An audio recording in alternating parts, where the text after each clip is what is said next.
নমস্কার, দেখছেন কলকাতা টিভি। আপনাদের সঙ্গে আমি মধুবন্তী। শুরু করছি আরো চোখ রাখবো বিস্তারিত খবরে। বিশ্বাসঘাতকদের এক ঘরে করার নিদান তৃণমূল সাংসদের। দলের সঙ্গে বিশ্বাসঘাতকতা করলে এক ঘরে করা হবে, বিতর্কে বাঁকুড়ার তৃণমূল সাংসদ অরূপ চক্রবর্তী। কটাক্ষ বিজেপির প্রাক্তন মন্ত্রী সুভাষ সরকারের। বিশ্বাসঘাতকদের এক ঘরে করার নিদান তৃণমূল সাংসদের। দলের সঙ্গে বিশ্বাসঘাতকতা করলে এক ঘরে করা হবে, বিতর্কে বাঁকুড়ার তৃণমূল সাংসদ অরূপ চক্রবর্তী। কি বলেছেন শোনাবো।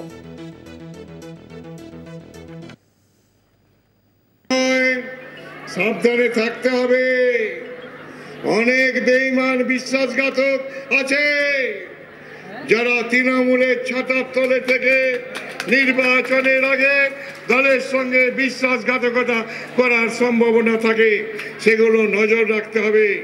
মনে রাখবেন, ভোটের আগে যারা তৃণমূল কংগ্রেস জোড়া ফুলের বিরুদ্ধে গুজুর গুজুর ফুসুর ফুসুর করতে যাবে তাদেরকে গ্রামে এক ঘরে করে দেবেন, তাদেরকে কোনো রকম আপনারা উৎসাহিত করবেন না।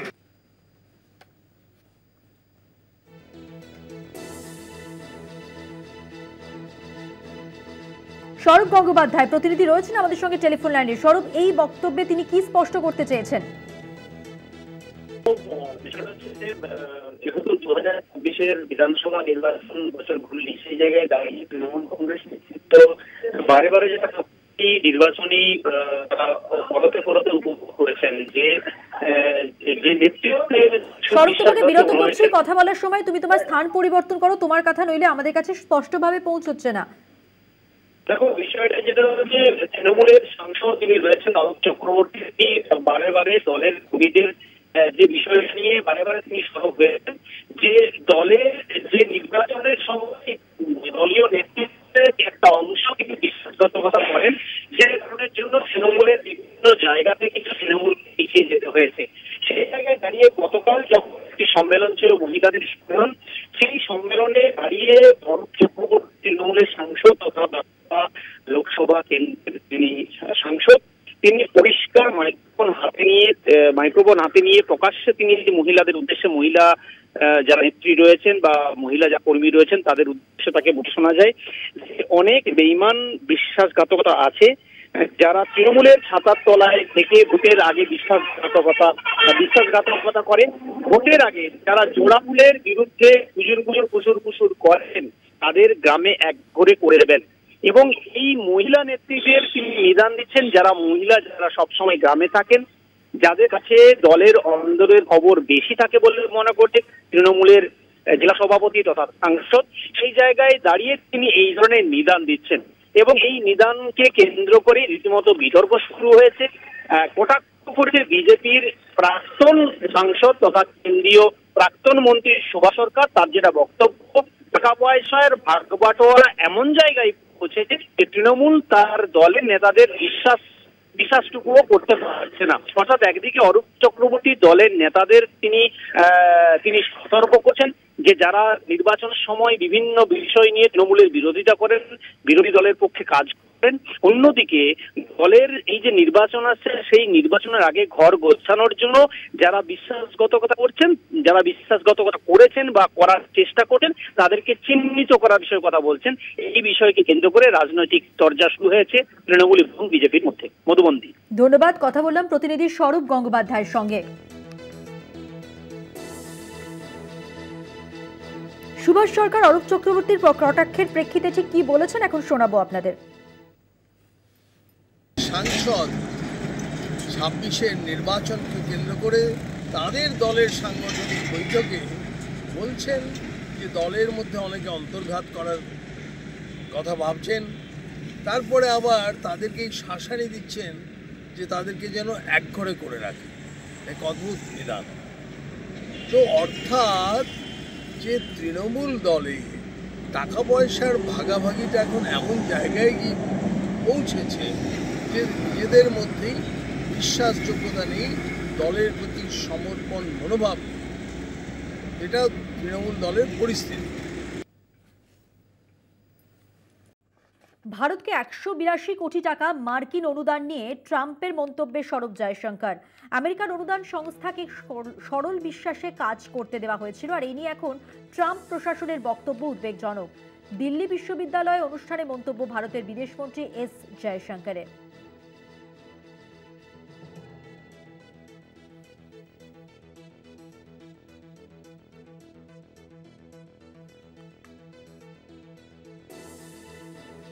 দিল্লি বিশ্ববিদ্যালয়ের অনুষ্ঠানে মন্তব্য করেন ভারতের বিদেশমন্ত্রী এস জয়শঙ্কর। ভারতকে 182 কোটি টাকা মার্কিন অনুদান নিয়ে ট্রাম্পের মন্তব্যে সরব হয়েছেন জয়শঙ্কর। ভারতকে 182 কোটি টাকা মার্কিন অনুদান নিয়ে ট্রাম্পের মন্তব্য। এ প্রসঙ্গে জয়শঙ্করের কি বক্তব্য শুনুন। Some information has been put out there by the Trump administration people, and obviously that is concerning.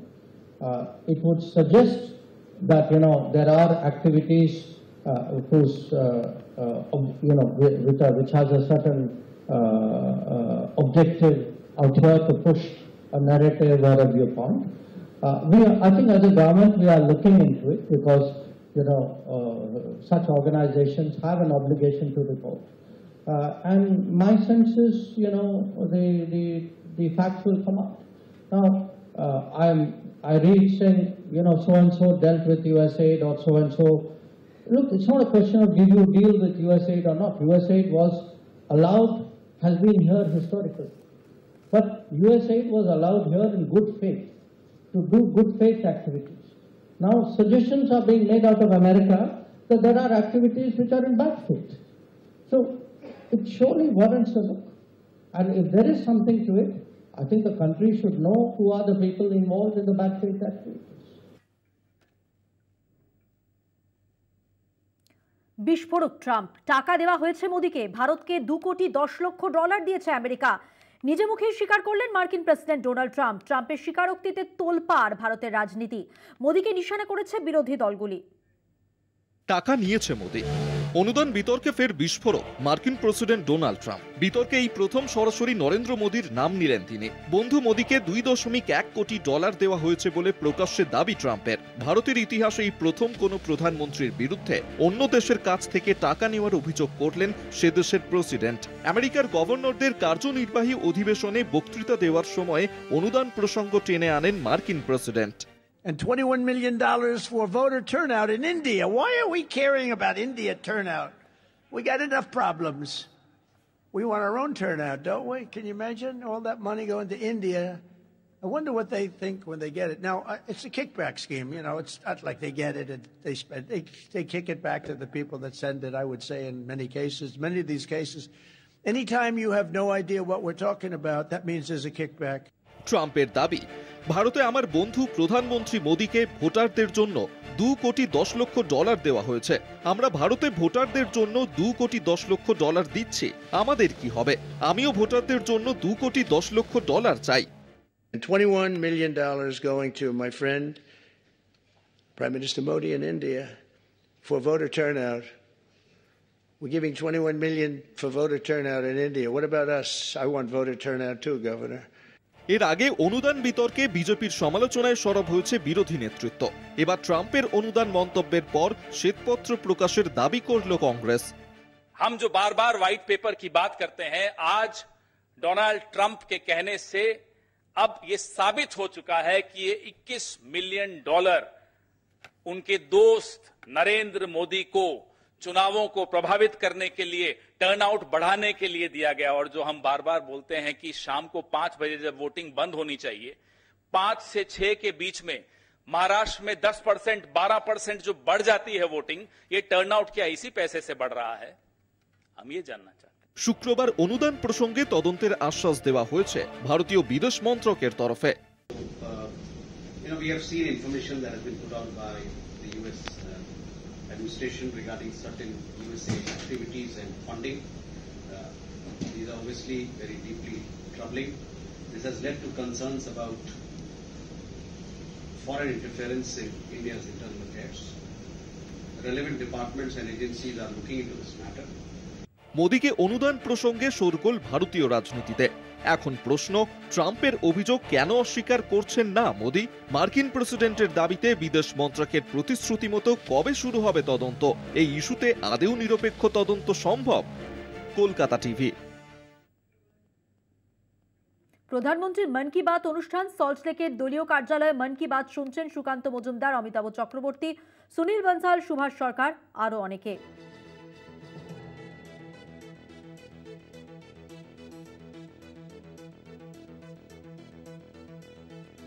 আরো বিস্তারিত জানাচ্ছেন আমাদের সঙ্গে টেলিফোন লাইনে রয়েছেন আমাদের প্রতিনিধি শাকিল মুস্তাক। শাকিল, দেখো সকাল থেকেই কিন্তু সল্টলেকের কার্যালয়ে একে একে বিজেপির নেতৃত্বরা আসতে থাকে এবং মূলত সকাল 10টা থেকে 11টা পর্যন্ত প্রথম ধাপের আজকে দ্বিতীয় দিনের যে বৈঠক বিজেপির সাংগঠনিক, সেই বৈঠক কিন্তু শেষ হয় প্রথম ধাপের এবং 11টা থেকে 11:30 পর্যন্ত মন কি বাত শোনা হয়, প্রধানমন্ত্রীর মন কি বাত, এবং দ্বিতীয় পর্যায়ে মন কি বাত শেষ করে দ্বিতীয় পর্যায়ের বৈঠকে আবারও শুরু হয়েছে। মূলত এই আজকের এই যে মন কি বাত অনুষ্ঠানে কিন্তু বিজেপির কেন্দ্রীয় নেতা অনিল বানসাল, বিজেপি রাজ্য সভাপতি সুকান্ত মজুমদার, সুভাষ সরকার, অমিত মালব্য সহ রাজ্য স্তরের নেতা এবং জেলা স্তরের নেতা রয়েছে। মূলত আজকে যে দ্বিতীয় যে সাংগঠনিক বৈঠক আছে দ্বিতীয় দিনের, সেই সাংগঠনিক বৈঠক ইতিমধ্যে শুরু হয়ে গিয়েছে। 21টি জেলাকে নিয়ে এই সাংগঠনিক বৈঠক ইতিমধ্যে শুরু হয়েছে এবং এই বৈঠক থেকেই কিন্তু রাজ্য যে বিজেপির যে জেলা সভাপতি এবং মন্ডল সভাপতি সাংগঠনিক 2026-এর যে বিধানসভা ভোট, সেই বিধানসভার ভোটের পাকিচ্ছক করেই কিন্তু এই যে বৈঠক সাংগঠনিক সেটা কিন্তু চলছে। ধন্যবাদ। কথা বললাম প্রতিনিধি শাকিল মুস্তাকের সঙ্গে।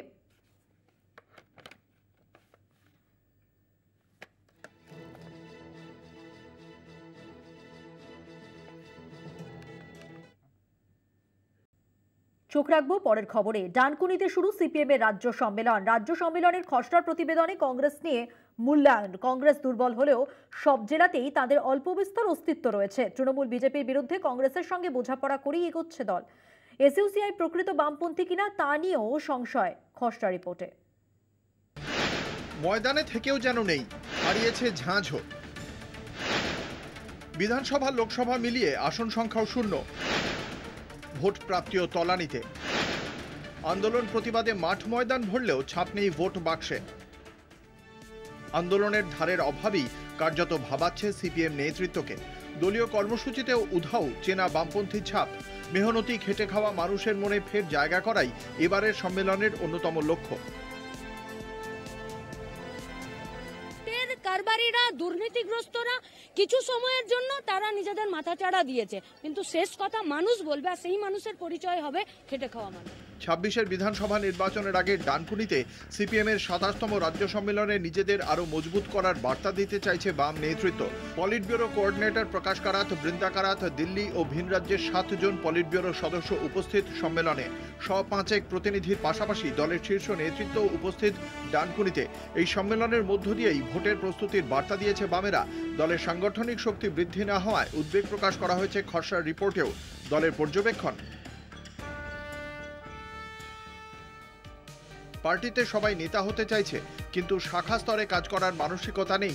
দলের মধ্যে উপদলীয় প্রভাব বন্ধ করা যায়নি। এখনো দলে সারা বছর গোষ্ঠীকন্দল। বিগত 2 বছরে পার্টির সদস্য বিন্যাস খুব বেশি পরিবর্তন হয়নি।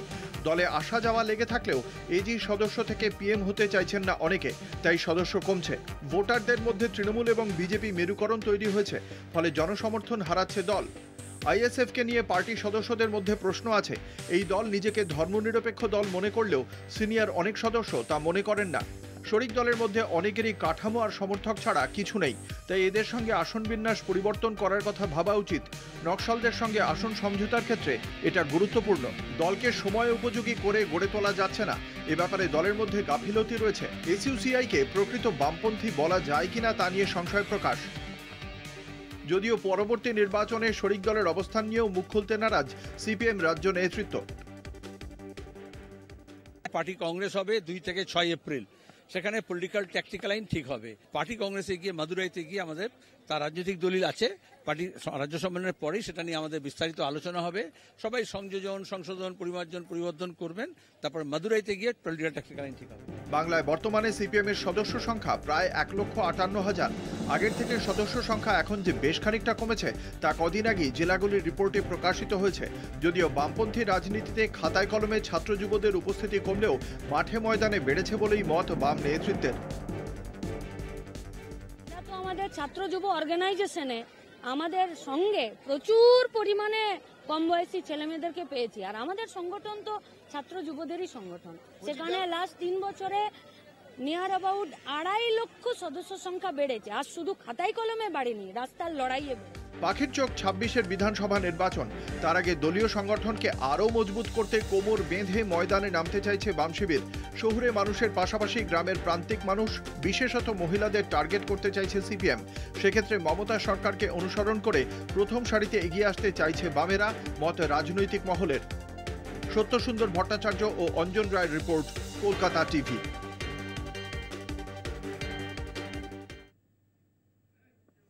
বিশ্বাসঘাতকদের একঘরে করার নিদান তৃণমূল সাংসদের। দলের সঙ্গে বিশ্বাসঘাতকতা করলে একঘরে করা হবে।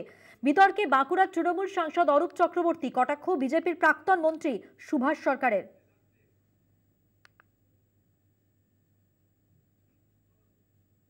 যেমনটা আপনাদের বলছিলাম, বিশ্বাসঘাতকদের একঘরে করার নিদান দিয়েছেন তৃণমূল সাংসদ। দলের সঙ্গে বিশ্বাসঘাতকতা করলে একঘরে করা হবে। বিতর্কে বাঁকুড়ার তৃণমূল সাংসদ অরূপ চক্রবর্তী। এবার কটাক্ষ বিজেপির প্রাক্তন মন্ত্রী সুভাষ সরকারের। অরূপ চক্রবর্তী কি বলেছেন শুনুন। সাবধানে থাকতে হবে, অনেক বেঈমান বিশ্বাসঘাতক আছে যারা তৃণমূলের ছাতার তলে থেকে নির্বাচনের আগে দলের সঙ্গে বিশ্বাসঘাতকতা করার সম্ভাবনা থাকে। সেগুলো নজর রাখতে হবে। মনে রাখবেন, ভোটের আগে যারা তৃণমূল কংগ্রেস জোড়া ফুলের বিরুদ্ধে গুজুর ফুসুর করতে যাবে তাদেরকে গ্রামে একঘরে করে দেবেন। তাদেরকে কোনো রকম আপনারা উৎসাহিত করবেন না। যেমনটা আপনাদের বলছিলাম, একঘরে করার নিদান তৃণমূল সাংসদের। দলের সঙ্গে বিশ্বাসঘাতকতা করলে একঘরে করা হবে। বাঁকুড়ার তৃণমূল সাংসদ অরূপ চক্রবর্তী কি বলেছেন আপনাদের শোনালাম। এবার এর পরিপ্রেক্ষিতে কটাক্ষ করে বিজেপির প্রাক্তন মন্ত্রী সুভাষ সরকার কি বলেছেন শুনুন। বাঁকুড়ার সাংসদ 26-এর নির্বাচনকে কেন্দ্র করে তাদের দলের সাংগঠনিক বৈঠকে বলছেন যে দলের মধ্যে অনেকে অন্তর্ঘাত করার কথা ভাবছেন। তারপরে আবার তাদেরকে শাসানি দিচ্ছেন যে তাদেরকে যেন একঘরে করে রাখে। এক অদ্ভুত নিদান। তো অর্থাৎ যে তৃণমূল দলে টাকা পয়সার ভাগাভাগিটা এখন এমন জায়গায় গিয়ে পৌঁছেছে যে নিজেদের মধ্যেই বিশ্বাসযোগ্যতা নেই, দলের প্রতি সমর্পণ মনোভাব, এটা তৃণমূল দলের পরিস্থিতি। আসবো পরের খবরে। হাইকোর্টের অলিন্দে সারা বছর আইনি লড়াই, নিত্যদিনের ব্যস্ততা। তার মধ্যে শনিবার ইডেনে ক্রিকেট ম্যাচে মুখোমুখি হয়েছিলেন কলকাতা হাইকোর্টের আইনজীবীরা। ক্রিকেট ম্যাচকে ঘিরে উৎসবের মেজাজ ইডেন জুড়ে। হাইকোর্টের কোর্টরুমের অলিন্দে সারা বছর আইনি লড়াই, বাদী বিবাদী পক্ষের বক্তব্য শোনা, বিচারকদের রায় দান, এ তো রোজগারের ব্যস্ততা। তার মধ্যেও বিচারের অলিন্দের বাইরে শনিবার একটু অন্য মুডে পাওয়া গেল কলকাতা হাইকোর্টের বিচারক ও আইনজীবীদের। শনিবার ইডেনে হাইকোর্ট ক্লাবের উদ্যোগে ইডেনের 22 গজে ফেস্টিভ ক্রিকেট ম্যাচে মজে রইলেন কলকাতা হাইকোর্টের বিচারপতিরা। প্রধান বিচারপতি একাদশ ও ল্যান্ড অ্যাডভোকেট একাদশের মধ্যে 20 ওভারের ম্যাচে উত্তেজনা ছিল চোখে পড়ার মতো। প্রধান বিচারপতি টি.এস. শিবজ্ঞানম সহ কলকাতা হাইকোর্টের প্রায় বেশিরভাগ বিচারপতি ও আইনজীবীরা উপস্থিত ছিলেন। Here, it's truly a friendship match. So every day we are meeting in court. Judges, we are sitting in the dais and the advocates are arguing. And this is truly a friendship match. This is the second match I have participated. It is improves the brotherhood, the sisterhood, and it will help to strengthen the bond between the bar and the pitch. ক্রীড়ামন্ত্রী Arup Biswas, CAB সভাপতি স্নেহাশিস গঙ্গোপাধ্যায় সহ বিশিষ্ট জনেরা উপস্থিত হয়েছিলেন এই ম্যাচে। এছাড়াও ইডেনের gallery আইনজীবীদের পরিবারের সদস্যদের আগ্রহ ছিল চোখে পড়ার মতো। কলকাতা টিভি। আজ India Pakistan high voltage match, champion ট্রফিতে আজ হাই ভোল্টেজ ম্যাচ। সল্টলেকের দত্তাবাদ শিবাঙ্গন মন্দিরে চলছে হোম যজ্ঞ। শঙ্খ বাজিয়ে স্লোগান দিয়ে ইন্ডিয়া ক্রিকেট টিমের জন্য প্রার্থনায় বসেছেন সকলে। দেখাবো সেই ছবি আপনাদের। দেখছেন এখনো পর্যন্ত যে ছবি আপনাদের আমরা দেখাচ্ছি, সেখানে হোম যজ্ঞ এবং শঙ্খ বাজিয়ে স্লোগান দিয়ে ইন্ডিয়া ক্রিকেট টিমের জন্য প্রার্থনার ছবি। এবার পুজো কতটা জমে উঠেছিল জানবো। আমাদের সঙ্গে টেলিফোন লাইনে রয়েছেন আমাদের প্রতিনিধি শাকিল মোস্তাক। শাকিল, আমরা হোম যজ্ঞের ছবি তো দেখতে পাচ্ছি, এই পুজো এই অর্চনা কতক্ষণ ধরে চললো এবং আজকের প্রার্থনা স্বাভাবিকভাবে বোঝাই যাচ্ছে ইন্ডিয়া টিমের জন্য, সব মিলে কতটা জমজমাট ছিল আজকের এই পুজো আচার? একদমই চ্যাম্পিয়ন্স ট্রফিতে কিন্তু আজ ইন্ডিয়া এবং পাকিস্তানের যে হাই ভোল্টেজ ম্যাচ, সেই কারণেই কিন্তু সল্টলেকের যে দত্তাবাদ, সেই দত্তাবাদে কিন্তু চলছে হোম যজ্ঞ। মূলত এই যে হাই ভোল্টেজ ম্যাচ, দুই চির প্রতিদ্বন্দ্বী ইন্ডিয়া পাকিস্তান মুখোমুখি হতে চলেছে, সেই কারণেই কিন্তু বিধাননগর পৌর নিগমের 38 নম্বর ওয়ার্ডের প্রাক্তন কাউন্সিলর নির্মল দত্তর এতেই কিন্তু এই সল্টলেকের দত্তাবাদ অঞ্চলের শিবাঙ্গন মন্দিরেই চলছে হোম যজ্ঞ। বিধাননগর আবাসিকরা জাতীয় পতাকা, ব্যাট, বল সামনে রেখে এই হোম যজ্ঞের আয়োজন করেছে এবং শঙ্খ বাজিয়ে স্লোগান দিয়ে ভারতীয় ক্রিকেটের জন্য প্রার্থনা করছে। এবং আজ যে ইন্ডিয়া টিম জিতবে এমনটাই পুরোপুরি তারা আশাবাদী। এবং এই সকাল থেকে কিন্তু এই হোম যজ্ঞ চলছে, এখন খেলা শুরু হওয়া পর্যন্ত এই হোম যজ্ঞ চলবে বলে তারা কিন্তু জানিয়েছে। ধন্যবাদ। কথা বললাম প্রতিনিধি শাকিল মোস্তাকের সঙ্গে।